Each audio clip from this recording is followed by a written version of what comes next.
A pretty common activity when it comes to syslog is to send the syslog messages off the system.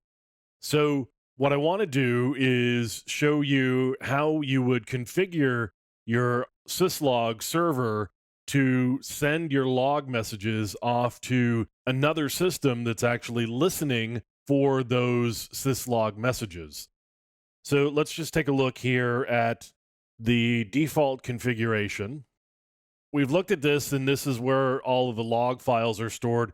If I want to log to another system, what I can do here is just add in a line, and I'm going to say basically everything here. I want to send off to, let's say, 172.30.42.5 is going to be my remote syslog server.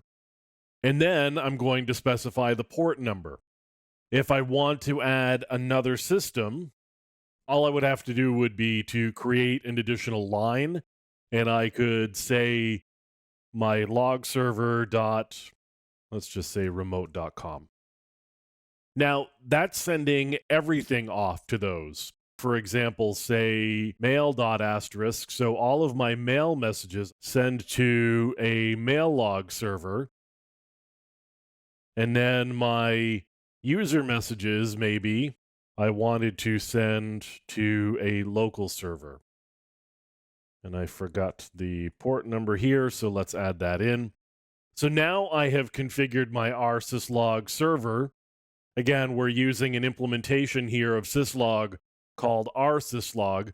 Similar sorts of statements will work with different syslog implementations. rsyslog is a pretty common implementation on Linux distributions. So this would be how you would configure your Linux system to send your syslog messages off to a remote server. There are some good reasons for doing that. If an adversary or an attacker were to gain access to your system, they may be able to corrupt or remove your log messages.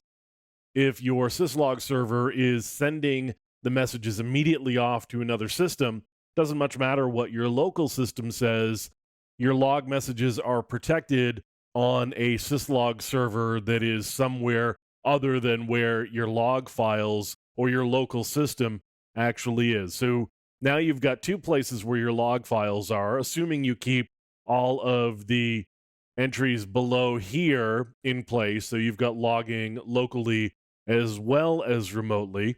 If there is some sort of discrepancy between the two of them, you have to figure out which one you trust. I'm going to assume probably that your syslog server is well hardened, and probably the only service listening on it is going to be the syslog service. So assuming that that's not vulnerable to any exploit, probably the logs on there are going to be the reliable ones, and you might assume that the local logs on this particular server, for example, maybe are not so trustworthy because potentially your system has been infiltrated and the log messages have been corrupted or potentially removed. So that's a good reason to log to a remote syslog server, and this would be how you would configure rsyslog in order to do that.